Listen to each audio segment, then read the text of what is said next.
Mas acho que a gente pode ir começando, né? O que você acha, Rê? De 35, vamos lá, então. Então, gente, boa tarde.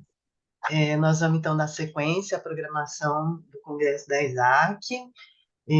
Eu sou Regina Ilchonchon, sou professora da Unicamp, eu sou oriental, tenho cabelos pretos, cabelos curtos na altura, da orelha, eu estou com uma blusa mescla, tenho um fundo bege com flores vermelhas atrás de mim, eu estou com um batomzinho vermelho, e um colar que, na verdade, não está aparecendo, de pedrinhas verdes. Bom, então, a nossa mesa é vulnerabilidade comunicativa, possibilidades e cuidado. Eu queria agradecer a Isaac Brasil pelo convite, é uma grande honra poder coordenar essa mesa com duas grandes colegas e amigas. Só um instantinho, deixa eu localizar aqui o currículo de cada uma. Então, eu vou apresentar primeiro o currículo da Adriana Pérez, fonoaudióloga clínica, formada pela PUC São Paulo, especialista em linguagem pelo Conselho Federal de Fonoaudiologia, com aprimoramento em comunicação alternativa e suplementar pela PUC São Paulo, professora de cursos de aprimoramento, especialização em linguagem com a temática de comunicação suplementar e alternativa, membro da ISAC Brasil e membro do grupo de trabalho de comitê de CSA-CA da Sociedade Brasileira de Fonoaudiologia. Ela vai falar para nós, os temas são muito interessantes, e agora, cadê? Sofrimento, né? Vulnerabilidade comunicativa, quando a fala e escuta estão em sofrimento. E nós temos também participando dessa mesa a Patrícia Nogueira da Silva de Magalhães, fonoaudióloga, especialização com residência fono-hospitalar, especialização em audiologia clínica, especialização em fonoaudiologia neurofuncional, aprimoramento em comunicação suplementar e alternativa, especialista em fonoaudiologia hospitalar e fonoaudiologia neurofuncional, pelo Conselho Federal de Fonoaudiologia. Ela vai nos falar sobre a vulnerável comunicativa súbita na UTI. Então, são dois temas aqui de grande expectativa para todos nós, e eu vou então passar a palavra primeiro para a Adriana Pérez. Obrigada, gente.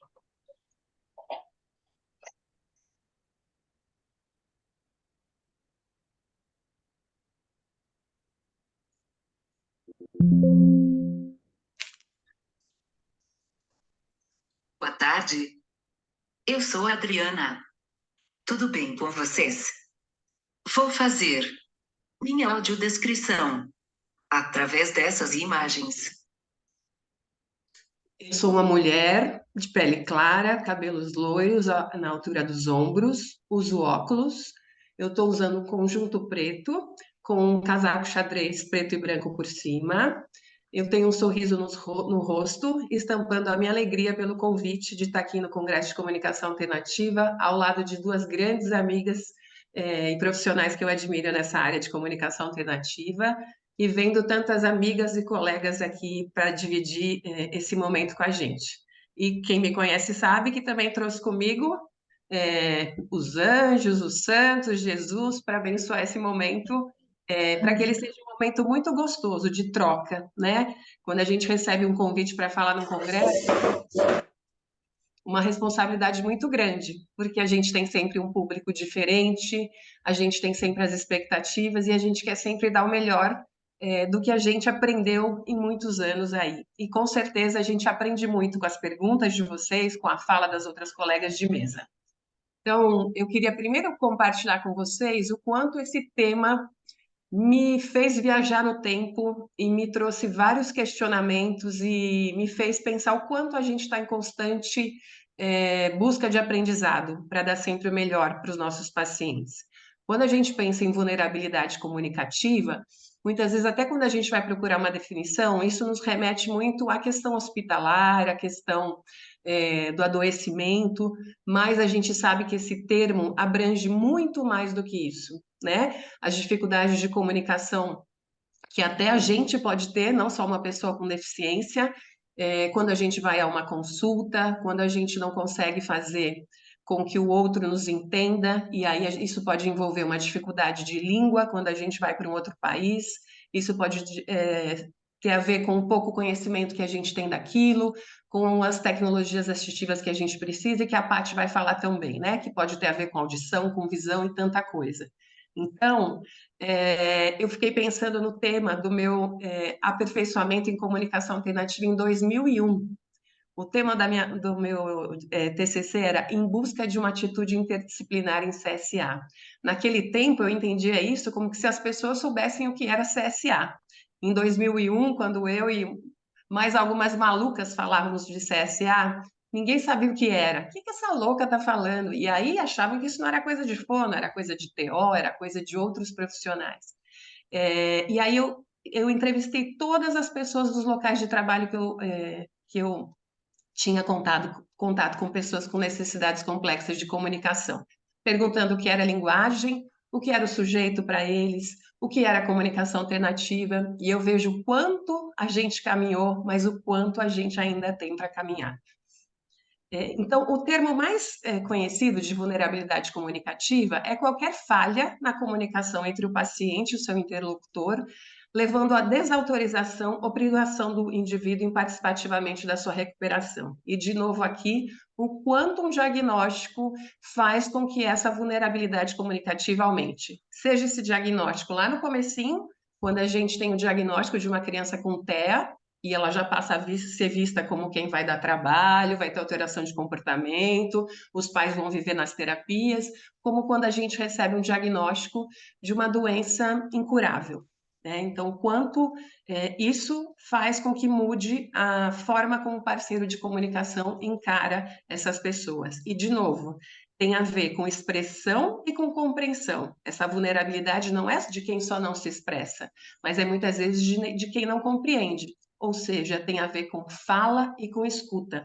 Por isso que eu pus esse tema para minha aula, o quanto essa escuta está em sofrimento, né? Principalmente em nós, profissionais da saúde, nos familiares dessa pessoa que está em vulnerabilidade comunicativa. Então, será que a gente, né? Eu sempre faço essa pergunta nas minhas aulas, será que a gente já pensou como é difícil a gente não poder se comunicar quando o assunto é a nossa vida em jogo?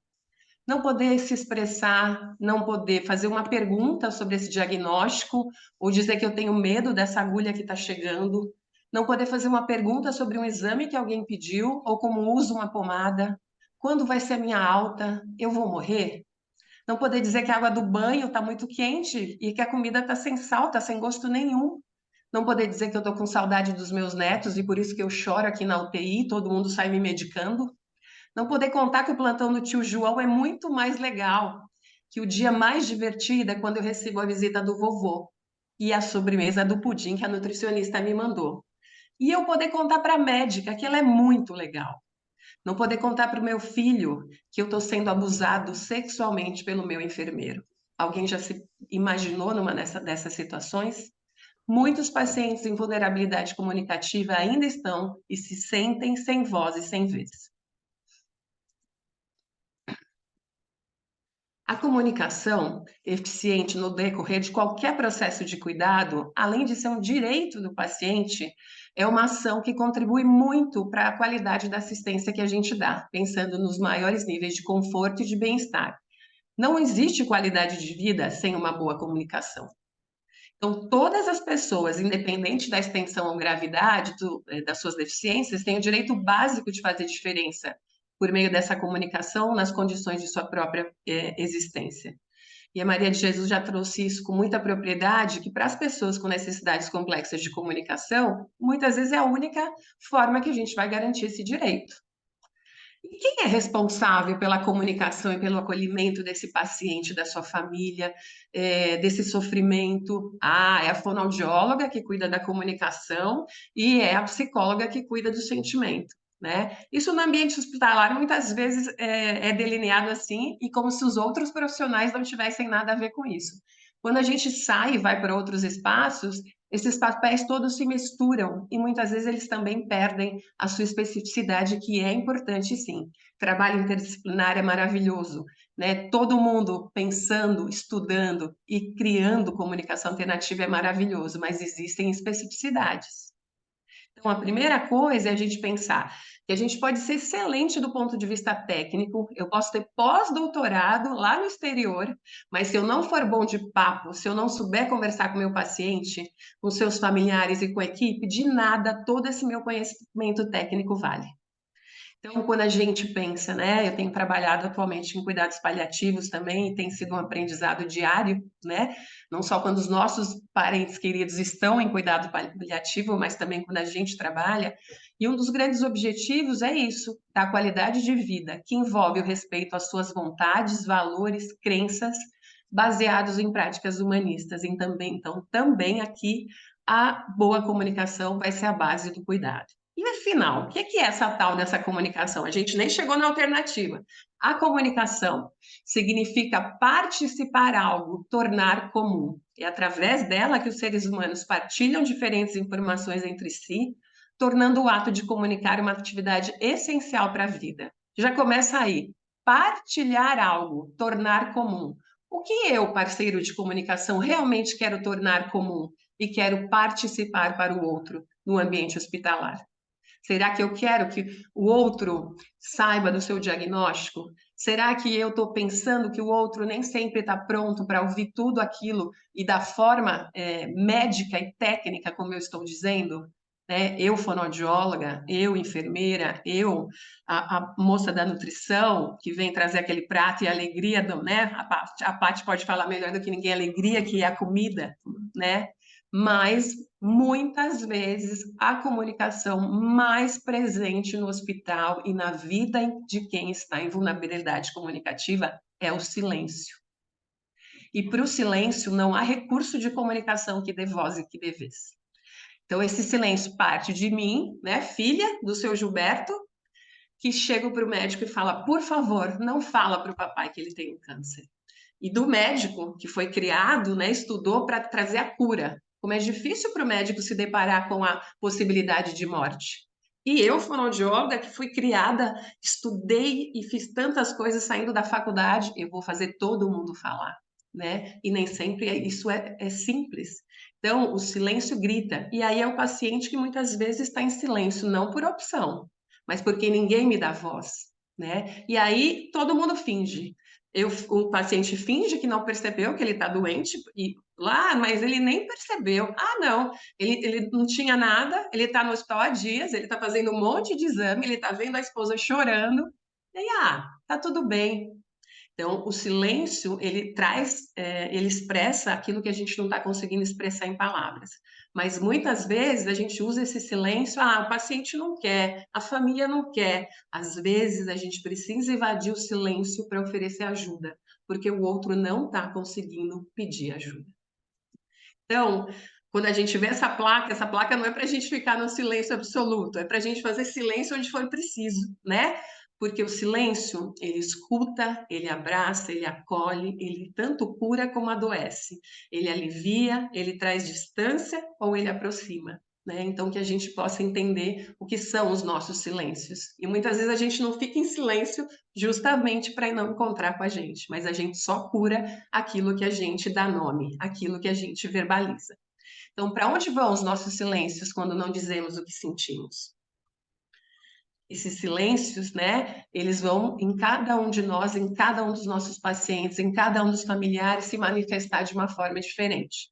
Toda vez que eu vou dar aula, né, eu sempre peço para o Espírito Santo, né, peço para Deus me mostrar o que eu preciso falar naquela aula. E eu conheci a Roberta, que é uma fono que trabalha em saúde mental.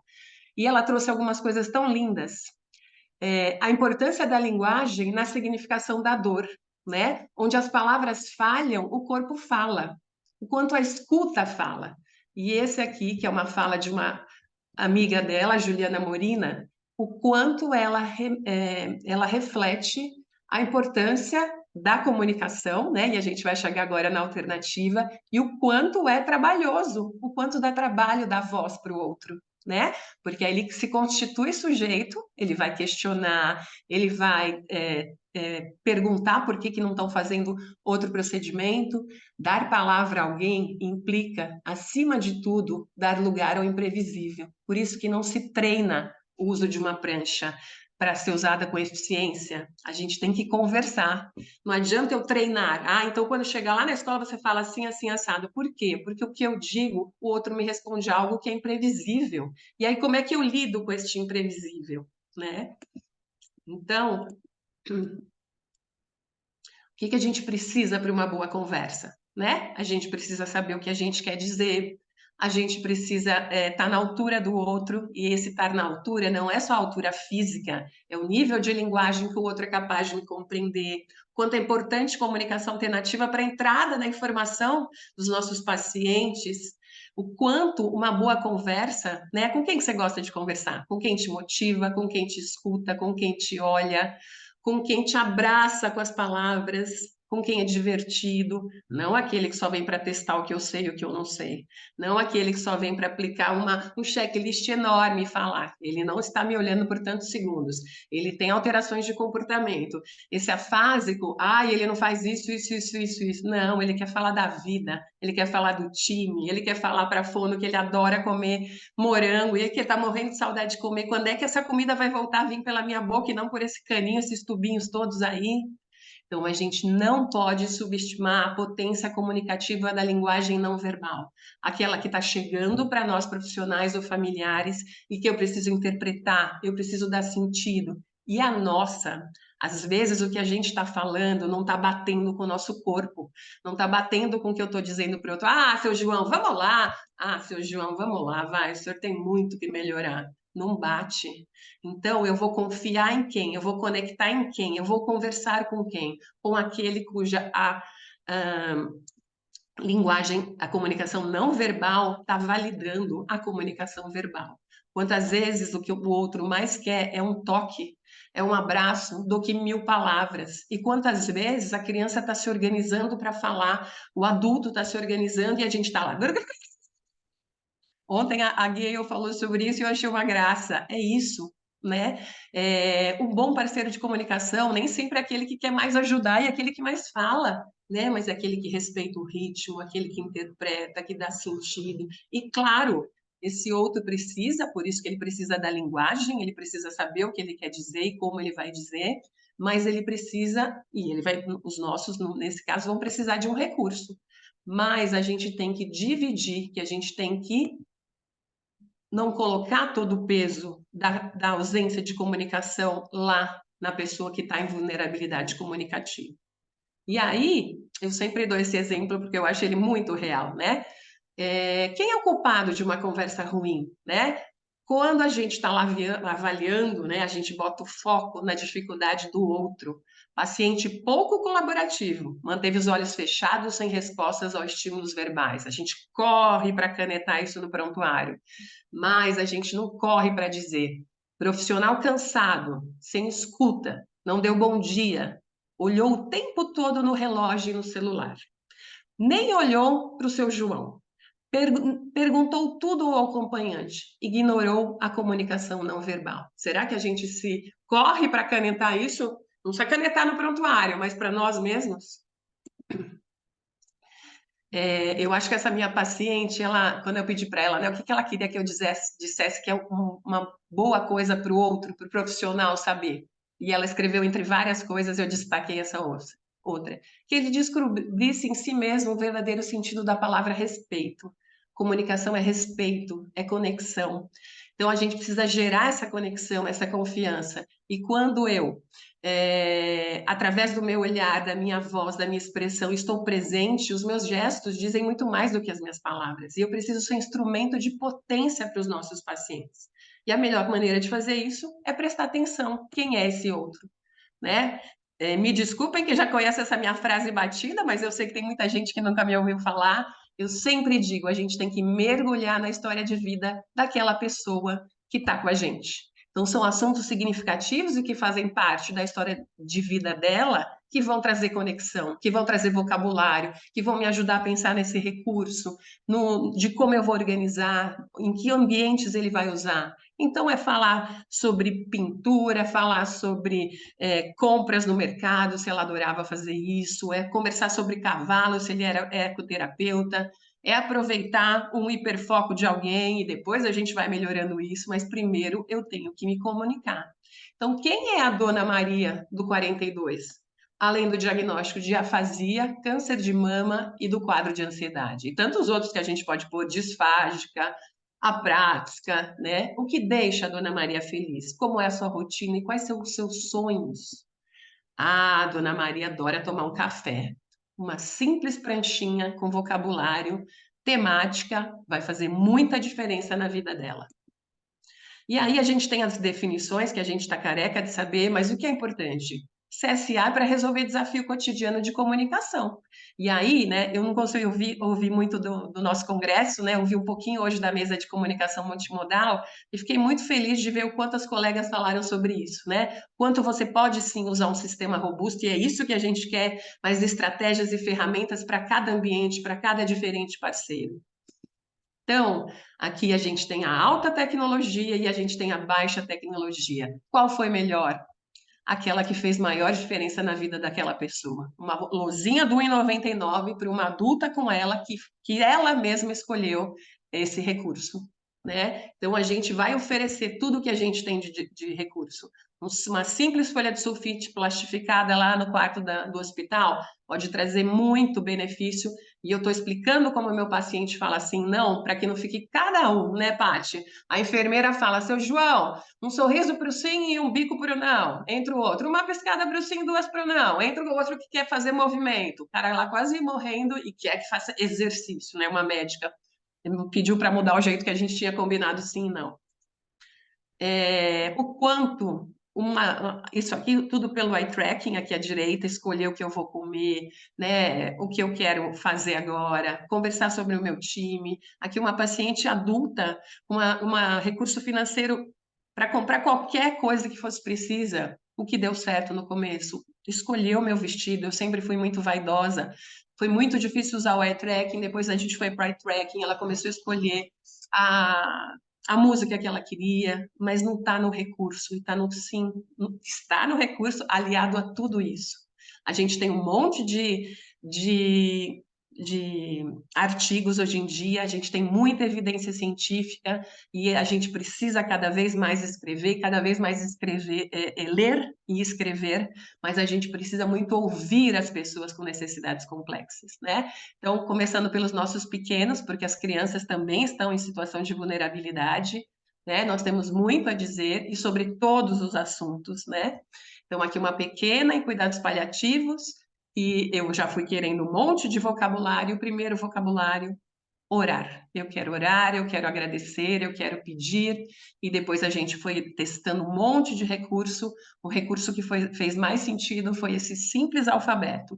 E ela vai pedindo colo de mãe, fazer cabaninha, um canal no YouTube. O canal no YouTube, infelizmente, não deu tempo de acontecer, né? Mas antes de morrer, ela realizou e ensinou muito para a gente. E aí, a importância dos parceiros de comunicação no meio da pandemia. Eu quero um amigo. E aí, a gente primeiro começou a ter os amigos no online, e depois esse amigo foi para o presencial.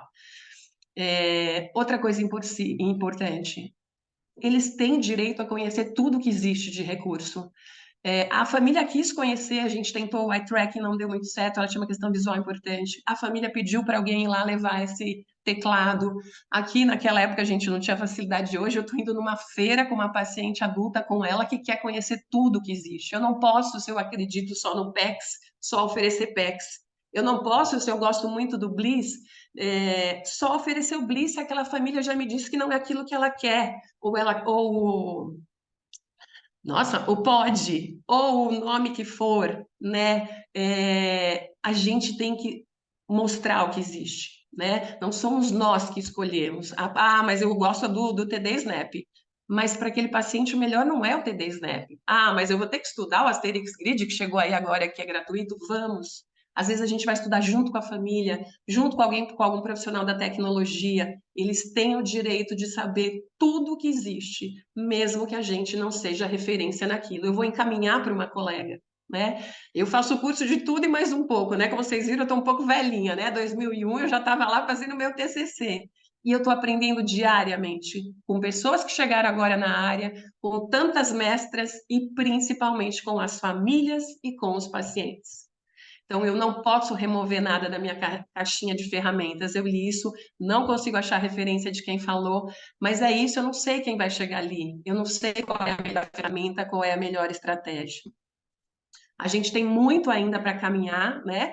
Essa semana, uma autista jovem que tem um canal no Instagram, ela ensina muito para a gente. E ela estava toda ansiosa que ela ia ao médico dermatologista e ela estava louca para saber umas coisas. Ela preparou todo um texto, ela deixou tudo pronto. Chegou lá, ele leu um pedacinho, ele só conversou com a cuidadora. Ela tinha dúvidas sobre o tipo, não, isso não tem o que fazer com a sua pele. Ah, que mais vocês querem saber? Aí, como usa? A resposta dele, leia a bula. Muitas vezes, a maior dificuldade não é a ausência de fala, não é a ausência de comunicação, são barreiras atitudinais e o quanto a gente tem para mudar em relação a isso. Então, a gente tem, né, e a gente tem feito o nosso trabalho, né, a Isaac, as sociedades das nossas diferentes áreas, as famílias, as pessoas. Eu e umas colegas, a gente tem ido dar aula para residentes de pediatria. São 12, 15 por vez, é uma sementinha, mas a gente sai de lá tão feliz de ver que a gente está tentando aos poucos mudar esse cenário.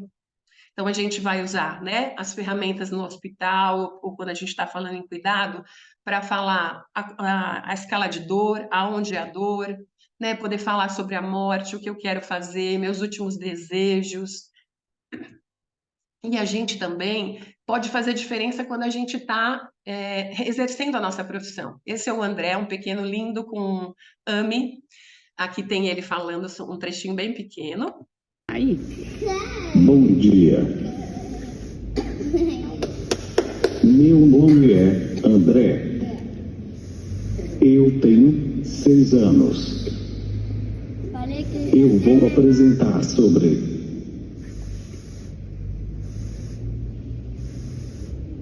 arco-íris.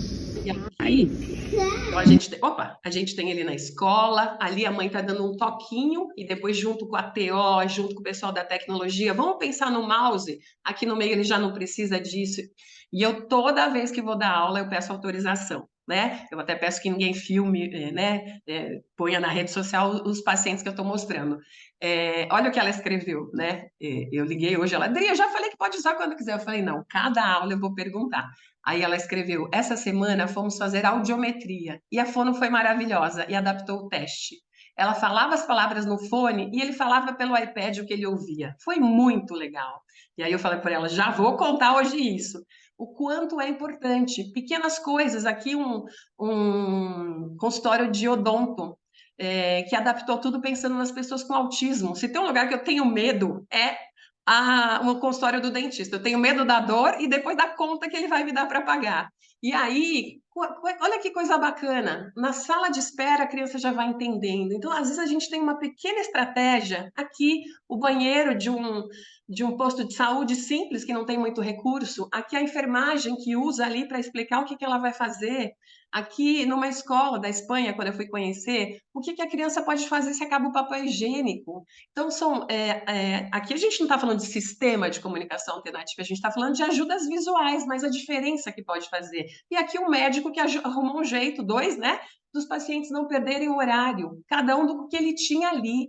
Né? Então, não dá para a gente continuar justificando. Tal lugar não tem condições financeiras, tal lugar a gente pode fazer muita diferença com uma folha de sulfite. Então, aqui, para a gente finalizar, alguns pacientes, né? Continuo conduzindo a minha vida. Não é porque aprisionaram o meu corpo que aprisionaram a minha alma.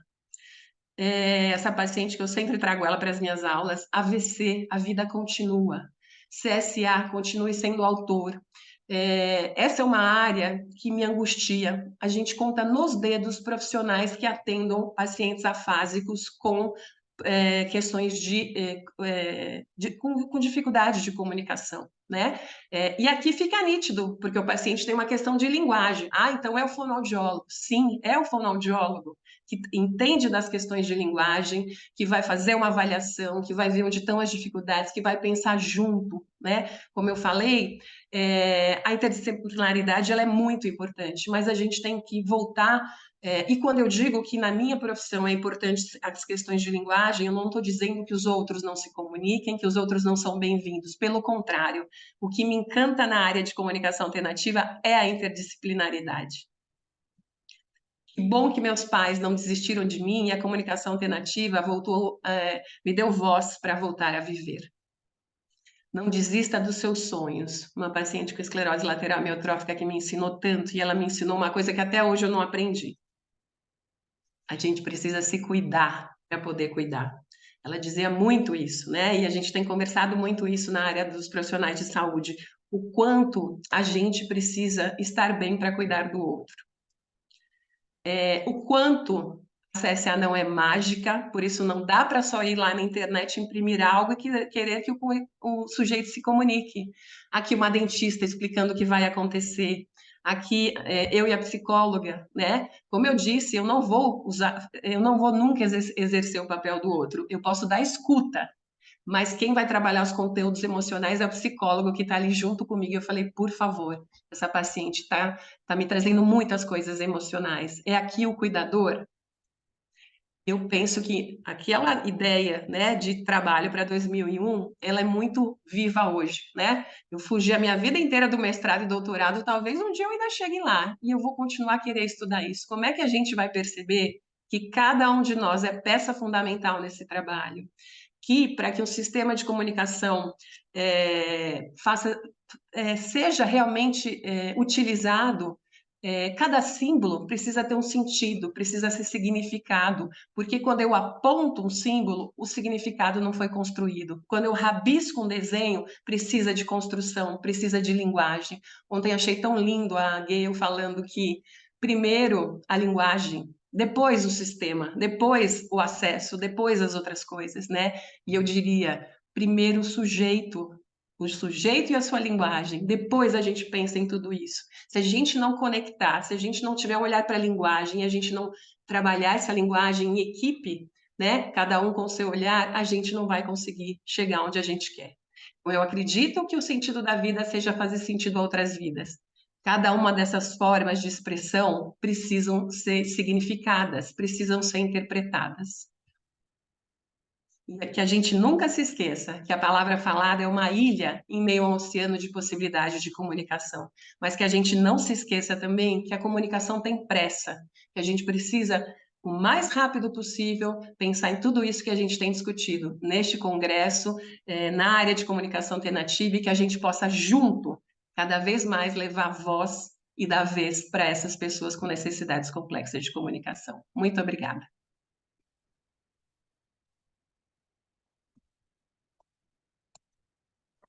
Muito obrigada, Adriana, como sempre, trazendo uma palestra muito inspiradora, maravilhosa. Tem muitos elogios para você ao longo aí do chat, mas nós vamos deixar os comentários, gente, para o final, tá? Então, já de antemão, agradeço todos os comentários. Eu só vou destacar um agora, porque acho que representa um pouco do tudo que a Adriana trouxe para a gente, que é da Carol Carminati, que fala assim: quando falo que estudar e viver e CSA é conexão com o outro e conosco, né? Então lá coloca isso, quer dizer, são processos dialógicos significativos e o quanto que esse congresso está sendo terapêutico. E aí eu acho que a gente ouviu muito agora a Adriana falando, porque a Gayle falou isso, agora vai o pessoal sair falando assim, porque a Adriana falou isso, né? E depois nós vamos sair falando, a Patrícia falou isso, então vamos lá, vou passar a palavra para a Patrícia, pedindo para que ela comece com a sua audiodescrição, e no final a gente abre para as perguntas, tá? Vocês podem ir colocando as perguntas no chat, se quiserem, tá bom? Obrigada, então, Adriana, e vamos lá, Patrícia.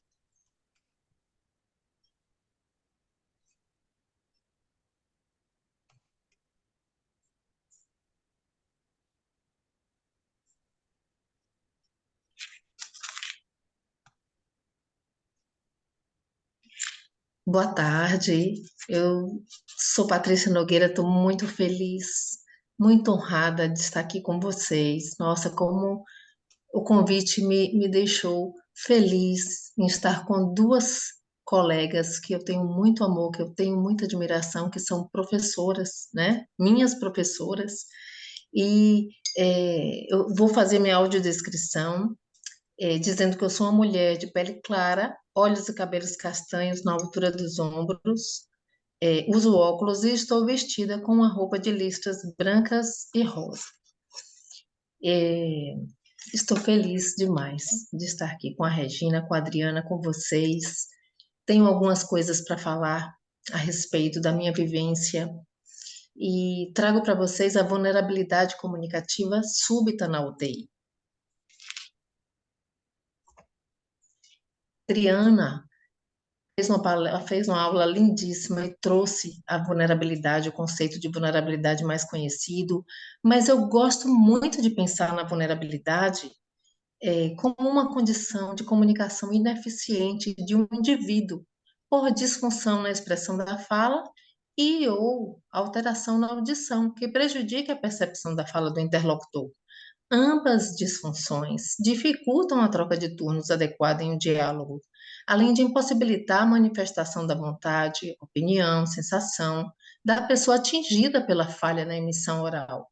A descomunicação tem um impacto deletério na saúde, atingindo aspectos da vida física, mental, espiritual e social, diante da impossibilidade de expressão assertiva e troca de informações com os outros. Então, eu penso muito na vulnerabilidade comunicativa. Dentro da UTI, em especial, eu penso nela de uma forma em que não só a expressão da fala comprometida que nos traz a pessoa vulnerável, mas eu tenho muitas Patrícia, só uma pessoas. questão de ordem. Você está mudando o slide que não está mudando para nós. Não Está indo está mudando? ele está na capa ainda. Está na capa ainda? Está na capa. É que ele não está com uma apresentação ainda, Pati. Mas Deixa eu... embaixo ela clicou na apresentação, né? está na apresentação. Não é? Foi para vocês? Não. Posso dar um auxílio? Agora Aqui é o Yuri de suporte. Sim. Aqui é o Yuri. O seguinte, o problema é que para compartilhar a tela, primeiro é importante que esteja no modo apresentação. E aí você vai para a janela do Zoom e já compartilha direto o PowerPoint em modo apresentação. Aí ele aparece Tá. tela cheia pra gente aqui, tá bom? Pronto, eu já volto Então eu aqui. recomendaria isso, parar o compartilhamento e Retornar. entrar de novo. Ok. Obrigado, Yuri. Vamos ver se vai dar certo. Daí qualquer coisa eu posso dar alguma ajuda mais específica. Quando você botar o PowerPoint no modo apresentação, para vir para o Zoom, pode usar o atalho de teclas O atalho de...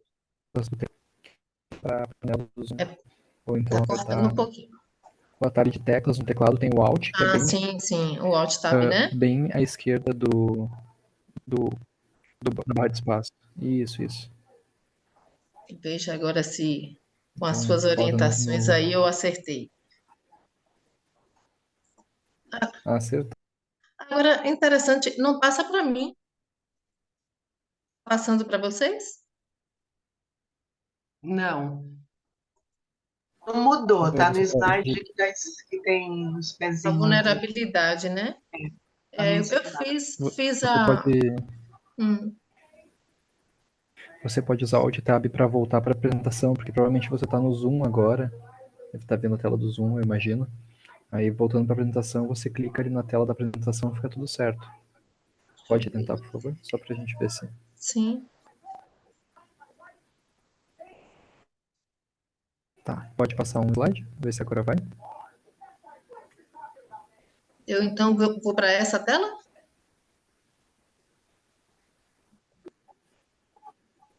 Opa, Vai para a tela da apresentação, daí no caso. A essa tela do daqui? PowerPoint mesmo.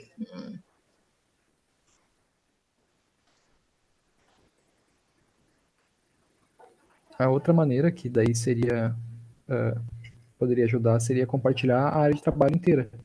Aí vai aparecer a barrinha dos ícones lá embaixo, mas aí você tem a liberdade de navegar entre janelas, fazer como preferir. Aí você pode compartilhar a tela sem estar no modo apresentação, colocar a seguir. Agora eu acho que foi. Foi para vocês? Ah, tá passando.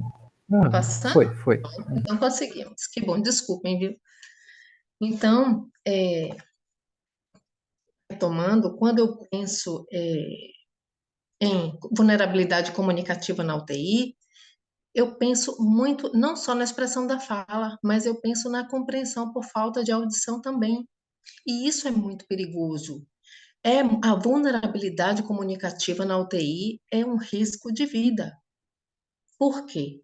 Porque você pode ter informações preciosas para aquele momento da agudização de um problema, ou de um trauma, ou de um AVC.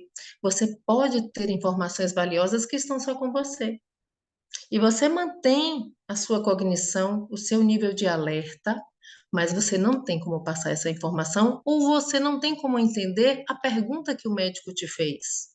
A senhora tomou que remédio antes de vir para cá?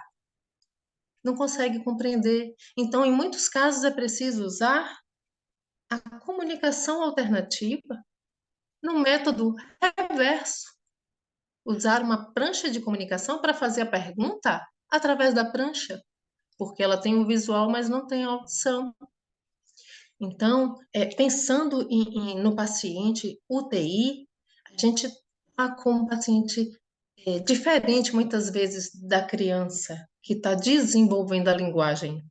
Ele já tem toda a linguagem formada, mas ele teve uma perda da comunicação oral e escrita de forma súbita. Isso é muito impactante. Isso é muito impactante. É muito duro de conviver, de passar por esse momento. E quando nós não temos ninguém que abrace essa nossa disfunção, essa nossa dificuldade, é assustador. É assustador. Eu digo porque eu já estive nesse lugar. Com um tumor de pâncreas, eu fui a paciente. Eu vivi a intubação. Eu vivi a dificuldade de me comunicar. Eu vivi a afonia pós-extubação. E eu não conseguia escrever. E como é angustiante não ter ninguém para te ouvir. Mas onde é que a gente vê esses casos de mudança súbita, né, de perda súbita? A gente vê no hospital, e essa visão do hospital é uma visão que para nós é difícil assistir. Cada box desse é uma história, cada box desse tem uma dificuldade comunicativa quando é vulnerável, mas é mais difícil estar nesse lugar de visão, é o lugar do paciente. É algo que aconteceu naquele momento, você está em um ambiente que é um ambiente inóspito para você, você está sem sua família e você ainda não consegue se comunicar. Então, esse lugar desse paciente vulnerável é que me move, é que me trouxe para a comunicação alternativa. Eu tenho a dizer para vocês que nós temos muito de fonoaudiologia já na UTI. Isso é uma coisa boa. A fonoaudiologia está ocupando os espaços da UTI, mas a fonoaudiologia está ocupando espaços da disfagia.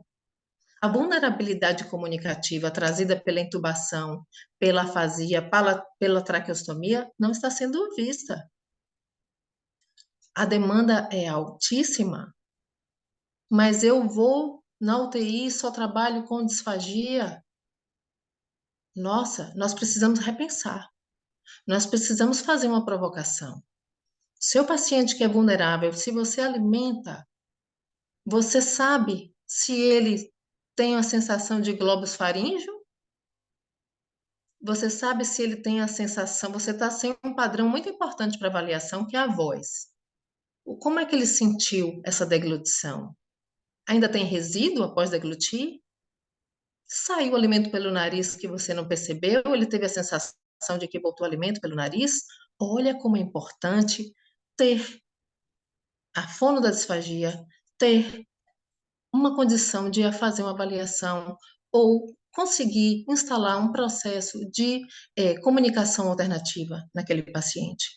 Não existe essa determinação de eu sou a fonoaudiodisfagia, eu não vou ver comunicação suplementar e alternativa porque eu não sou da linguagem. Nós precisamos repensar isso urgente.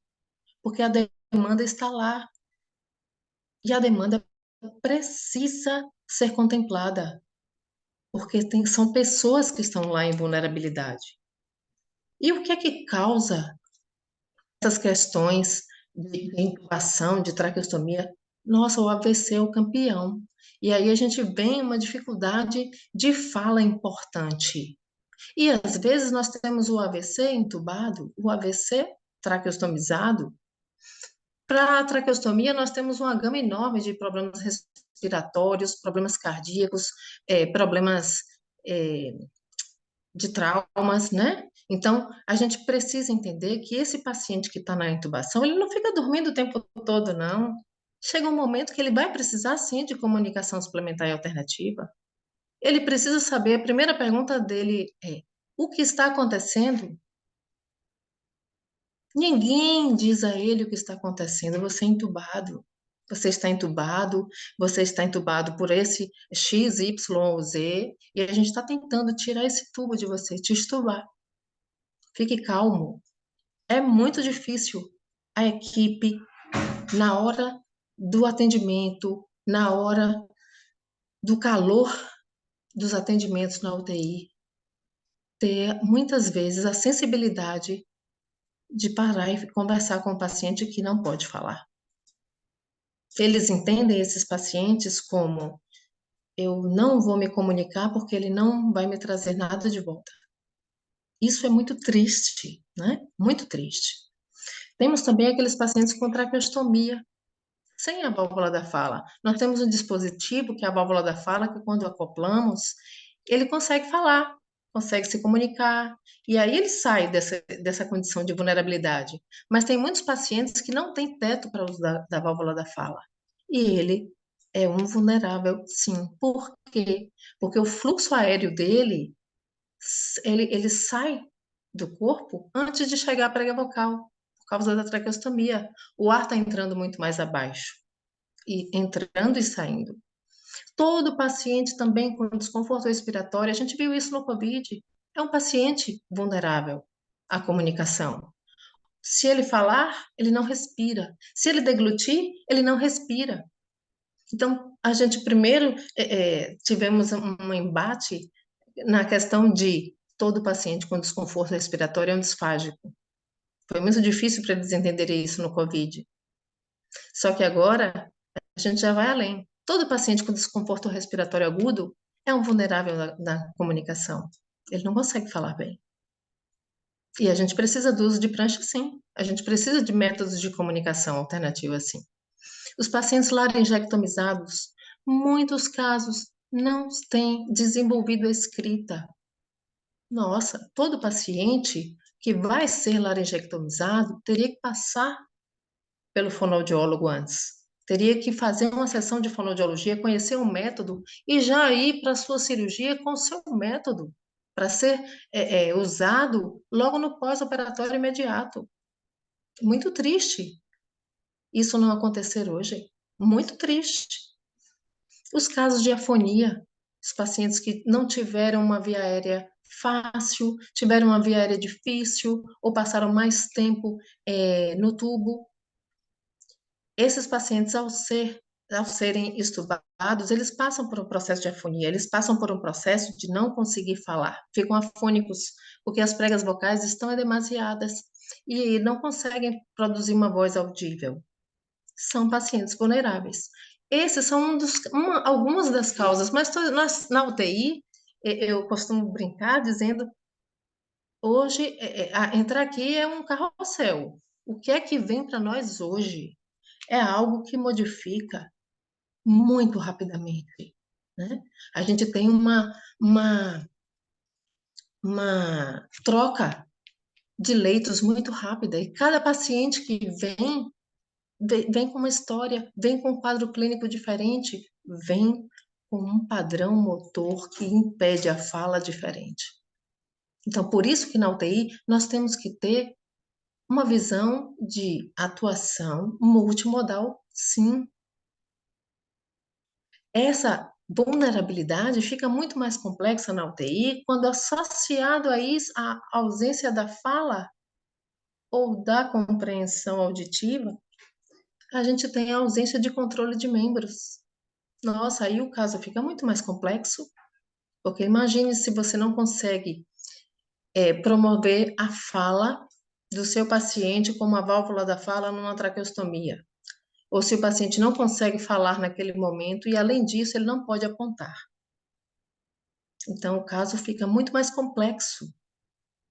Esses casos, eles precisam, nós precisamos entender que esses pacientes têm direito à chamada tanto quanto os outros que falam. É muito importante ter meios de promover meios que ele possa chamar a equipe. E isso acontece por causa da polineuropatia do doente crítico, acessos venosos, diminuição da força desses membros, edemas, exudato, plegia e até mesmo a contenção. Muitos casos, os pacientes conseguem retirar tudo, todos os dispositivos médicos, e isso pode atrapalhar muito. Então, às vezes, é necessário fazer uma contenção no paciente. E nesses casos, nós não temos ali também a condição de apontamento. Então, quando eu comecei na UTI, olhando para a comunicação suplementar e alternativa, eu via todas as maçãs verdes, né? Eu via todas as maçãs verdes e eu cheguei como a maçã vermelha. E aí, eu ouvi muito, nossa, você está delirando, sempre foi assim, a gente não tem como mudar isso. Claro que tem como mudar. Você tem a ciência ao seu favor.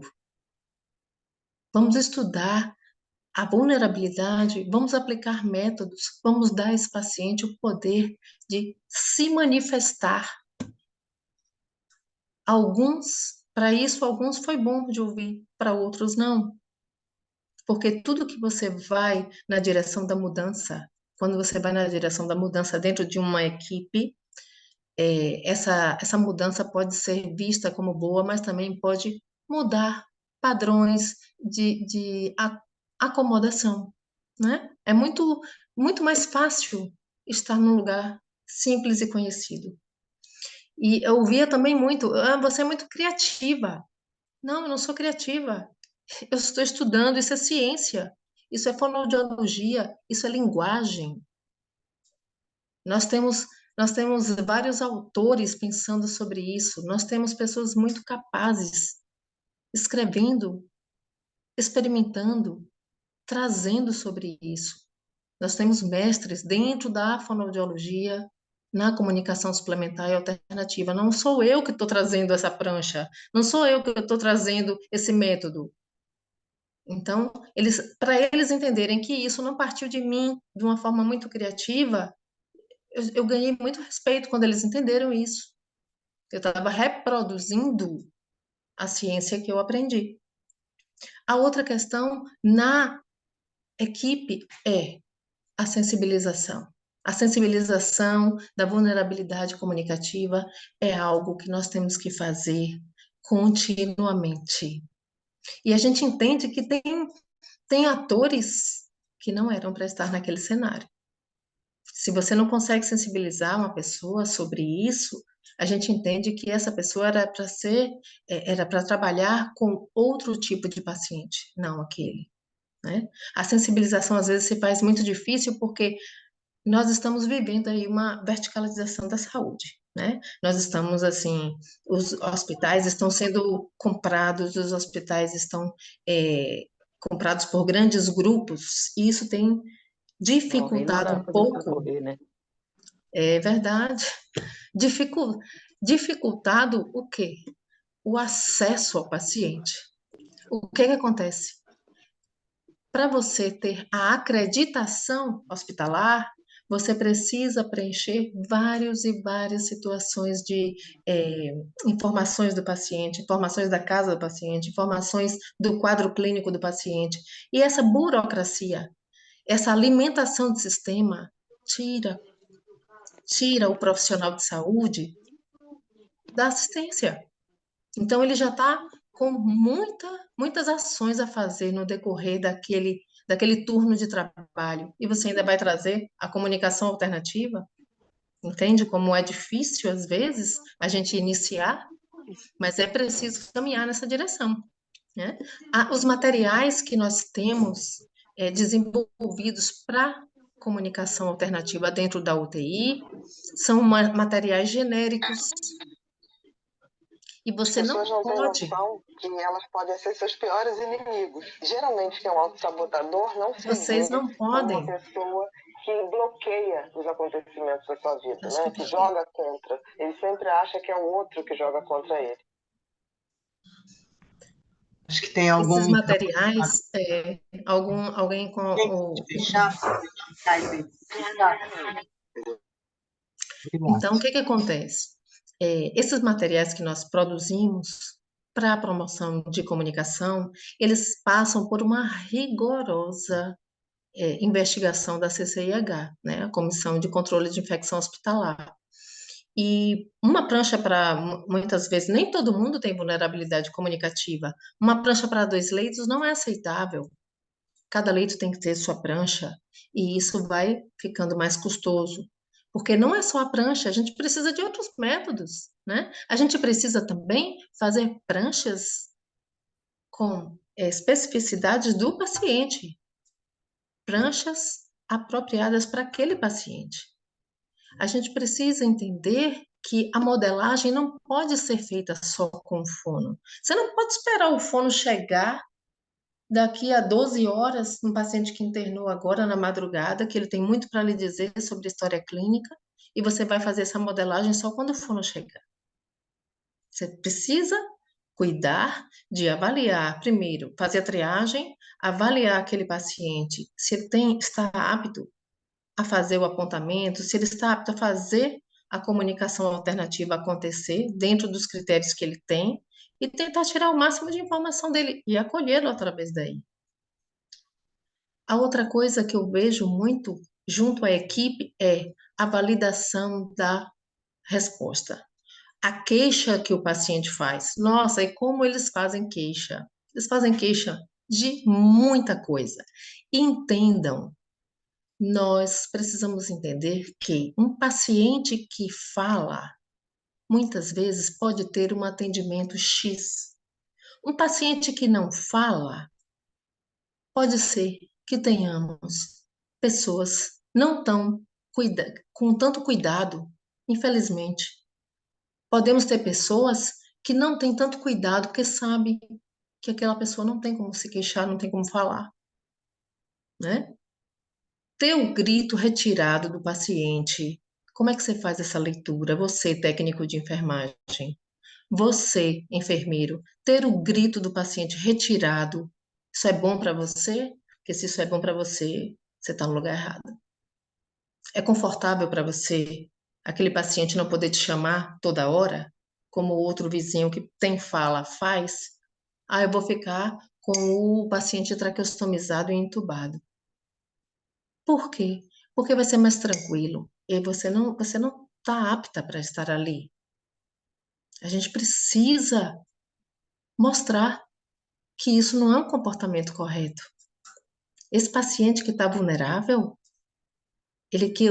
até o grito dele foi retirado, ele precisa de um profissional de saúde que esteja tão atento quanto aquele que grita e fala e grita várias vezes até ele ir lá. Então, a gente precisa muito pensar na vulnerabilidade comunicativa, na questão de eu posso chamar aquela equipe, eu preciso chamar aquela equipe, e aquela equipe tem que estar apta a me ouvir como se eu estivesse falando. O interesse em descobrir aquela fala precisa existir, é necessário existir. E uma coisa muito importante também que eu vejo nas equipes é quando a modelagem é feita fora do fonoaudiólogo, da presença do fonoaudiólogo, também segredos. Existem muitos segredos relatados em sessão de comunicação alternativa. Existe muita entrega, existe muitas coisas que são ditas que são segredos muito próprios de cada um. Essas informações, elas têm que ir para onde? Quem vai ser o guardião dessas mensagens? Eu vou colocar essas mensagens junto ao prontuário? Não posso. Eu não posso. Eu preciso eleger dentro do hospital. Não é uma pessoa, é um órgão. Eu preciso eleger um órgão que guarde essas mensagens em segredo, mas que alguém possa acessar caso precise. E isso é muito comum se houver uma judicialização daquele internamento, né? Então, a gente precisa pensar em quem vai guardar os segredos ditos naquele momento em que o paciente estava à beira da morte e ele faz muitas entregas. Precisamos pensar nisso. Os parceiros de comunicação são muito diferentes de equipe interdisciplinar. Parceiro de comunicação é todo aquele que tem interesse em investir com você na comunicação do paciente. Eu tenho, por exemplo, uma técnica de higienização que é muito parceira, porque ela é atenta àquele paciente vulnerável. Se eu quer dizer alguma coisa, eu posso chamar as meninas ali, porque ela não pode manipular as coisas, os objetos, por conta de estar na higienização, né? Então, ela não pode manipular nada de material do paciente, ela só pode fazer a higienização e se retirar, mas ela é parceira para ir chamar. Meus maiores parceiros, quem são? Os técnicos de enfermagem que estão à disposição daquele paciente. Se eu chamar aquele técnico de enfermagem e a gente instituir rotinas de comunicação para aquele paciente, ele vai lá e ele consegue fazer tudo se ele estiver sensibilizado para isso.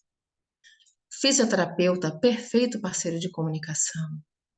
Enfermeiro, mas vai depender se ele foi sensibilizado, se ele entendeu o que é comunicação suplementar e alternativa, e mais, se ele tem empatia para se colocar no lugar do outro e entender o que é uma vulnerabilidade.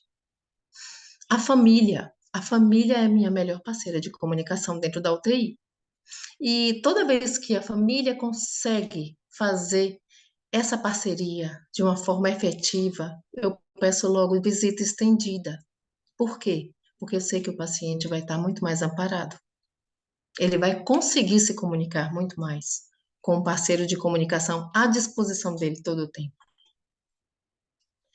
Mas o que é, dentro dos métodos e estratégias de comunicação suplementar e alternativa na UTI, o que é que nós precisamos?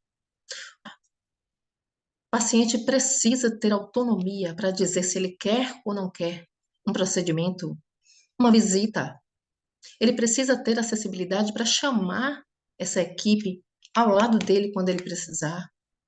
Ele também precisa ter a compreensão. E nos casos daquela compreensão flutuante, a comunicação suplementar e alternativa sofre muito. Por quê? Porque é vista muitas vezes como uma falha na comunicação. Quando o paciente faz um delírio e as pessoas entendem que ele colocam a comunicação suplementar e alternativa naquele momento de delírio, ou naquele momento em que a compreensão ficou muito difícil e não consegue respostas adequadas. Então, a gente tem que ter a sensibilidade de ir reavaliando esse paciente a cada momento. É o momento para a comunicação suplementar e alternativa? Vamos fazer. Mas se o paciente está muito sonolento, se o paciente está muito confuso, se o paciente está fazendo um quadro de delírio, não é o momento para a comunicação alternativa. E também ele precisa ter o desejo de comunicação. Por quê? Tem momentos que tem pacientes, nós temos pacientes tão tristes, eles estão tão deprimidos que eles recusam a comunicação alternativa. E aí que entra a psicologia, né? É um paciente para psicologia e muitas vezes fazemos a sessão auxiliando o psicólogo junto com a comunicação alternativa. E sempre dá certo, sempre dá certo. Sempre ele tem algo a dizer, mesmo dentro de toda a tristeza dele. A equipe precisa ter conhecimento e empatia para trabalhar com aquele paciente vulnerável. A capacitação tem que ser contínua. A capacitação não precisa ser só no auditório, a cada 6 meses, não. Precisamos fazer rodas de conversa dentro do posto de enfermagem, produzir folder com entrega. Nós precisamos fazer oficinas de vulnerabilidade comunicativa. Eu faço muito isso.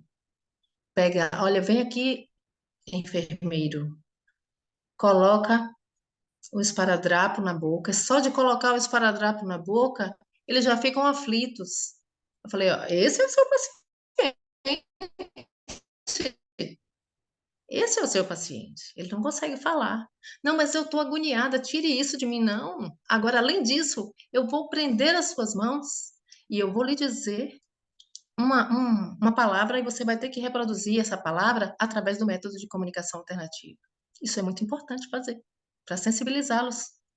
Porque eles que vão ter a atenção da triagem, olha, aquele paciente ali precisa da comunicação alternativa. E eles, com isso, podem fazer uma modelagem mais assertiva quando eles têm mais paciência para estar com aquele paciente, sabe? Quando eles dão um pouco mais de tempo junto àquele paciente. Mas tudo isso é muito importante, eu sei. Mas vem um parceiro que é muito importante, que é o hospital. O hospital é um parceiro muito importante. Nós precisamos ir lá, ó, no ápice da pirâmide, bater na porta e falar: olha, eu estou aqui defendendo o direito à comunicação do meu paciente. E eu tenho essas estratégias. Preciso de vocês. A gente precisa de uma gestão parceira. A gente precisa ter dentro da UTI comunicação suplementar alternativa de baixa e alta tecnologia. Porque o rastreio ocular é muito importante em muitos momentos. É meu sonho, a equipe de engenharia clínica trabalhando junto com a fonoaudiologia na UTI. Nossa, seria maravilhoso. Ainda não consegui isso, né? A comunicação alternativa tem que estar dentro do núcleo de educação continuada. Precisa ter lá, tem a segurança do paciente. Nós temos que estar em todos os lugares do hospital. A comunicação alternativa também tem que estar no núcleo de segurança do paciente. E quando eu fui solicitar disso, ninguém entendeu. Claro que precisamos, nós precisamos conhecer o que é que esse paciente que chegou na urgência tomou em casa. Foi uma tentativa de autoextermínio? Certo. Você tomou o quê? Está acordado, eu não sei dizer, não posso dizer, estou entubado, né? Os casos de agressão, eu fui empurrada, machuquei, tive um TCE, fui empurrada, não posso dizer. Olha como é importante a segurança do paciente estar aí. Eu tenho uma alergia ao medicamento, não posso dizer. Eu estou traqueostomizada e estou nauseada, não posso dizer. Vou vomitar, eu vou broncoaspirar todo esse vômito e eu posso ir a óbito. Então, como esse paciente não está dentro do núcleo de segurança? Precisa estar. A seara é muito grande, amigos, muito grande, mas os lavradores são pouquíssimos. Então, a demanda sempre esteve ali, a demanda sempre esteve ali e estará, mas nós não temos profissionais capacitados.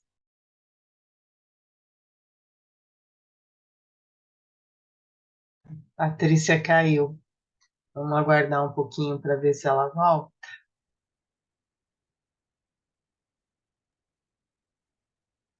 Voltou.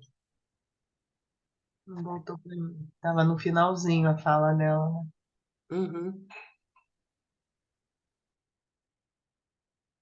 Paty? Teu microfone está desligado, Paty. Ó, voltou. Vamos lá, voltou. Então, a seara é enorme, mas nós não temos profissionais aptos. E aí eu faço um apelo à disfagia. A disfagia precisa olhar um pouco para a comunicação alternativa, porque ela já está lá inserida. E ela precisa também de respostas desse paciente. Ela precisa de respostas desse paciente para evoluir seu paciente bem. Então, nós precisamos, a disfagia e a linguagem, talvez precise conversar um pouco, sabe? Nós precisamos conversar um pouco sobre isso. Não para ser especialista em comunicação alternativa, mas para conseguir dar ao seu paciente o mínimo que ele precisa naquele momento. Nossa, eu não consigo passar de novo.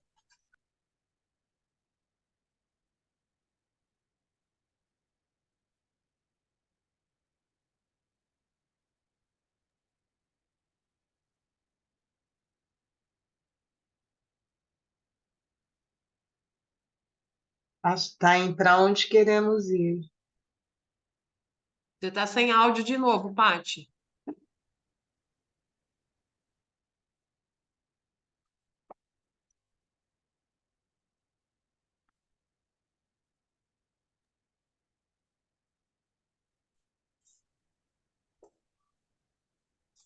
É, problemas técnicos, conseguem me ouvir? Sim. Sim. Um momento só.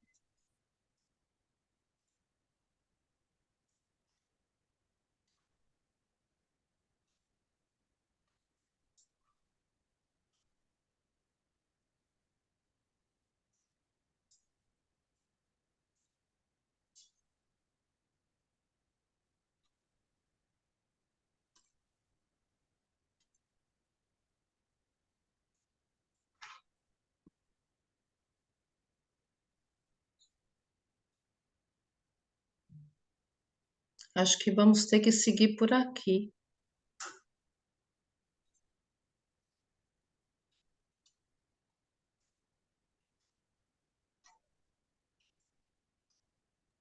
Tati, são 10 para 5 também, então acho que Pronto, vamos lá. Vou agilizar, vou ficar assim. Então, para onde queremos ir? Para onde queremos ir? Precisamos ser pontes entre as pessoas em vulnerabilidade comunicativa e uma comunicação alternativa não genérica, mas adaptada a cada um dos casos clínicos. Nós não podemos querer que uma prancha de comunicação sirva para todos os pacientes, que estão ali, cada um com demandas diferentes. A defesa da entrada na engenharia clínica junto à fonoaudiologia hospitalar, diante das demandas de comunicação, com disfunções muito específicas e individuais, nossa, isso aí é o futuro para a assertividade. A automação do box da UTI através do rastreio ocular, muito importante para os que terão habilidade para isso, né? A instituição da chamada de emergência efetiva para o paciente que está em vulnerabilidade comunicativa. É desesperador estar no box passando mal e não poder chamar. Desesperador. A comunicação do paciente precisa ser valorizada como parametrização para pontuação de órgãos de licenciamento de acreditação hospitalar. Então, bem, se é tão importante a comunicação interequipe para você ter a acreditação hospitalar e seu hospital ser valorizado como hospital de máxima qualidade, você esqueceu da comunicação do paciente, que é a estrela máxima do seu cuidado? Precisamos começar a provocar os órgãos de licenciamento de acreditação hospitalar. Nós precisamos começar a provocar essas pessoas. E aí, eu gostaria de trazer para vocês, ainda dá tempo, dos casos clínicos. Regina, você me diz. eu acho que não, Patrícia, tem Não. alguns minutos só, porque precisa deixar uns 5 minutos para o pessoal comentar. Você tem mais uns 2 minutos.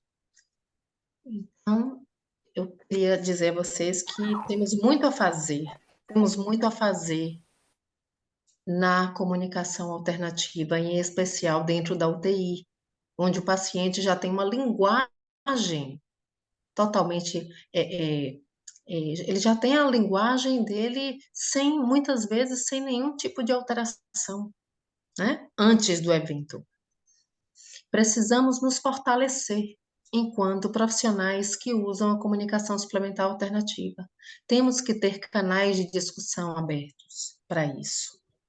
Eu convido a vocês, vamos fortalecer a Isaac Brasil, vamos nos filiar à Isaac Brasil.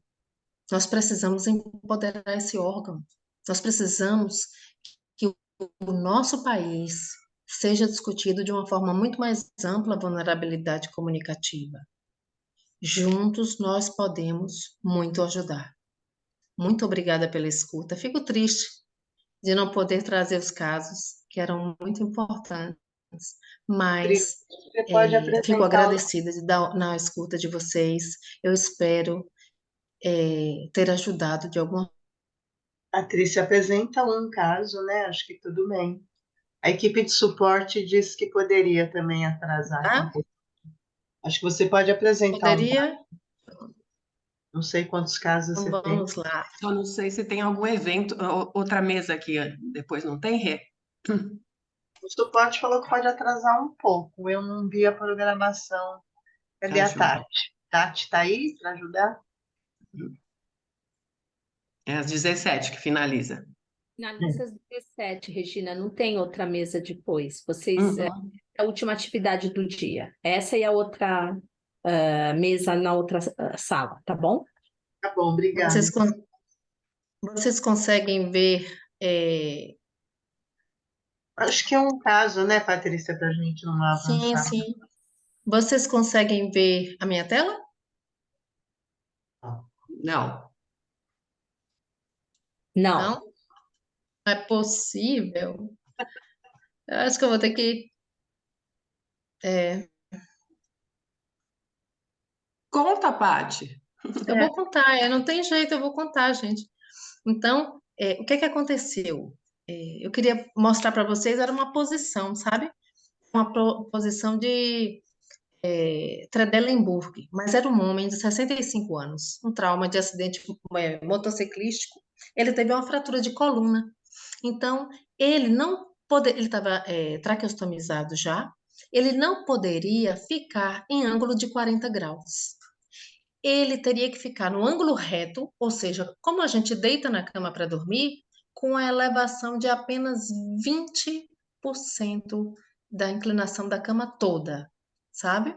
É uma posição que a gente chama de Tredelenburg reversa.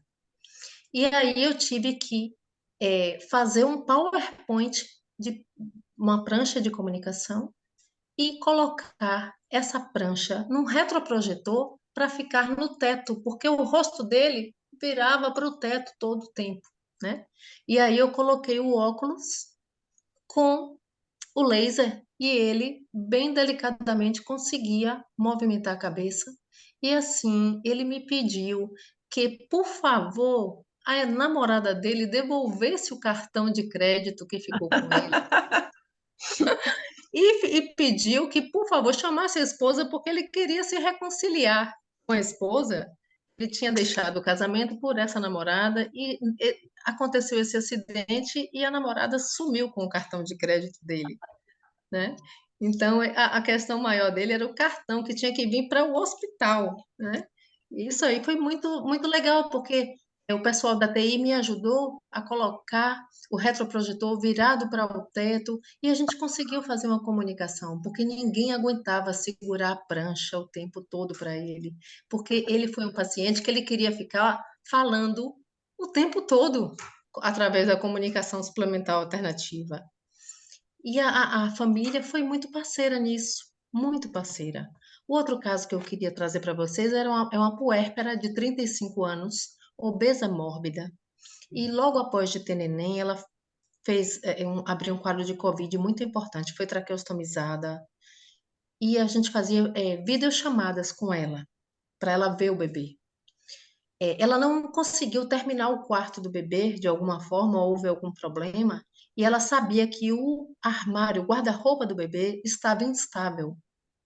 E ela viu na chamada de vídeo que eles mudaram a posição do berço e o berço ficava justamente vulnerável para a queda do guarda-roupa sobre a criança no berço. E ela conseguiu avisar isso através também da comunicação suplementar e alternativa. E foi muito incrível quando a gente passou para a família o que é que ela estava dizendo, que eles foram mexer no guarda-roupa e realmente viram a instabilidade que existia ali e o risco que o bebê corria. Então ela ficou muito angustiada até conseguir. Nós passamos assim 1 hora tentando fazer com que ela se acalmasse para ela poder dizer o que ela queria. Até que conseguiu, né? E o último caso foi um homem de 50 anos, Covid também, em tentativa de extubação, e nós íamos, eu trouxe aqui uma imagem do Covid, nós íamos realmente parecendo ETs. E aí, ele era muito ligado à ufologia, e ele nos perguntou, vocês são ETs? Então, foi muito incrível viver tudo isso. E continua sendo, sabe? Continua sendo muito incrível trabalhar com comunicação alternativa. Eu trabalho com disfagia, mas sei que meu cérebro consegue gerenciar disfagia e gerenciar comunicação suplementar alternativa. E assim eu posso ajudar muito mais, de verdade. Muito obrigada pela escuta. Muito obrigada, Patrícia.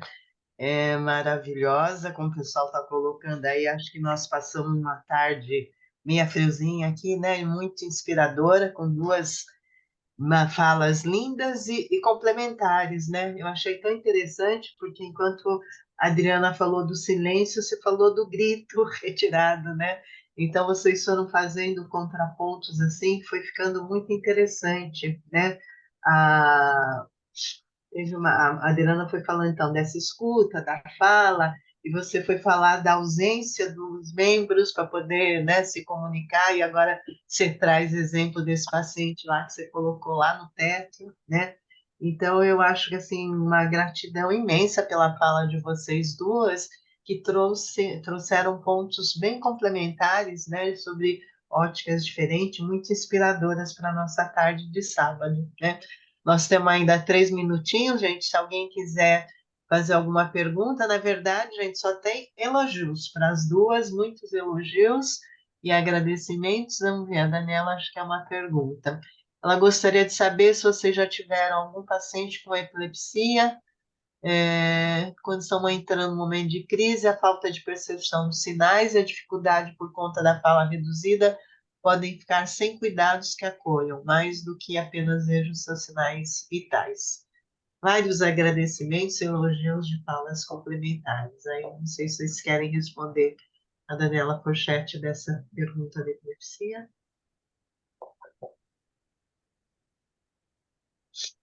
Eu já tive paciente com epilepsia, sim, e na verdade, assim, né, no momento que está tendo a crise e tudo, é muito difícil, obviamente, do uso, né, mas o quanto ele utilizava nos outros momentos, assim, né, o momento que dá a crise é um momento que paralisa todo mundo, né, as pessoas que estão próximas e tudo. Uma coisa que eu acabei não falando e a Paty também não, é muito comum a gente criar um quadro que dê as principais características da doença, da saúde e da doença dessa pessoa, né? Então, por exemplo, esse seria um rapaz que teria lá, né? Eu tenho epilepsia, o que fazer nesse momento?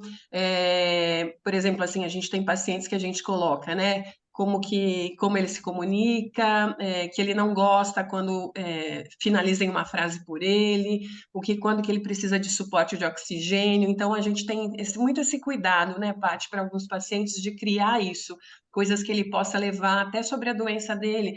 É muito comum as pessoas com ela referirem que acham que elas estão bêbadas por causa da fala, né?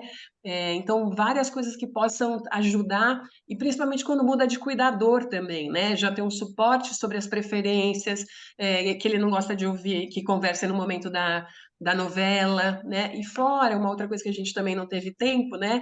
Mas que a gente trabalha muito em cuidados paliativos, são as diretivas antecipadas de vontade, né? Se ele quer ser entubado ou não, se ele quer. Então, quanto mais a gente poder dar suporte para essas questões, né, delicadas de momento de saúde, de doença, mais a gente acaba fazendo.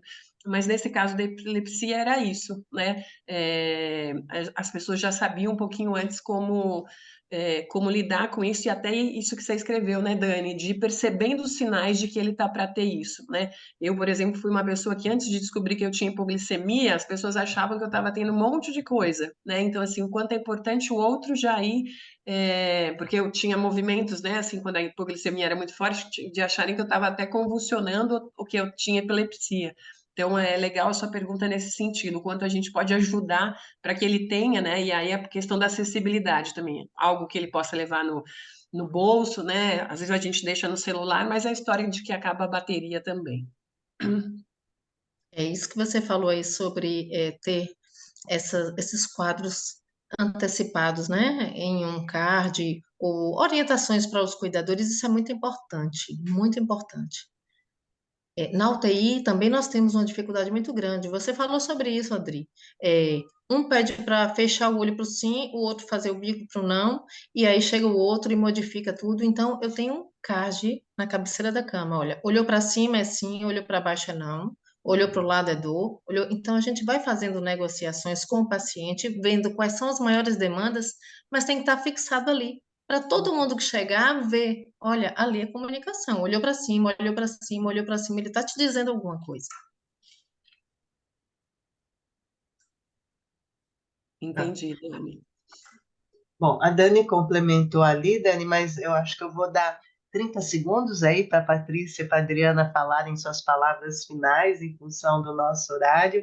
Então, que última mensagem aí vocês gostariam de deixar para esse povo todo que ficou com a gente aqui a tarde toda? Eu queria agradecer, né? A gente sempre tem a sensação de queria ter falado mais, mas acho que isso é a coisa mais normal do mundo. Agradecer por tanto carinho, né? Tanto elogio aí, dizer que não é fácil, né? Que é desafiador, mas que vale muito a pena, né? Esse caso da Paty, né? De olhar para cima tudo, é isso. É mais um indício de que não existe receita, que tem que ser pensado individualmente com a necessidade que está ali, né? E quando a gente pensa em hospital, mais ainda, né? O que é necessário naquele momento. Então, só agradecer. Muito obrigada, Regina, pela moderação e por toda a troca antes desse momento, e a Patrícia também. Muito Obrigada. obrigada, muito obrigada, muito obrigada, Regina. Você é de uma doação fantástica. A Adriana também, sabe? Como eu cresço com vocês, como eu cresço com a troca com vocês. Muito obrigada por isso. Obrigada por vocês que estão aí nos ouvindo. Eu quero pedir a vocês, não desistam do paciente de vocês, não desistam de poder dar às pessoas a condição de se comunicar, sabe? Fazer uma diferença muito grande, talvez no pior momento da vida delas. Então, é muito importante, não desistam. Pode ser difícil, mas quando a gente começa, a gente já ganhou. Eu acho que a gente encerra aqui, né, Patrícia, ficando então do silêncio ao grito, né, de vocês duas, do chão ao teto, né? Então eu acho que é isso, não temos mesmo uma receita, as falas de vocês realmente, como várias pessoas colocaram, foram muito importantes, é uma temática fundamental que a gente poderia realmente passar mais horas aqui falando, mas eu acho que vocês trouxeram falas complementares e esses exemplos contrastantes que vão ficar aqui, né, na lembrança e na memória afetiva de vários de nós aqui, da importância da gente estar trabalhando com a vulnerabilidade comunicativa em todas as faixas etárias, em todos os contextos, não só no contexto hospitalar, e todo esse cuidado que as falas de vocês trouxeram. Então, gente, muito obrigada, agradeço pelo Isaac para cada uma de vocês duas, e agradeço a cada um que ficou aqui com a gente. Obrigada, gente. Boa tarde. Bom final de semana.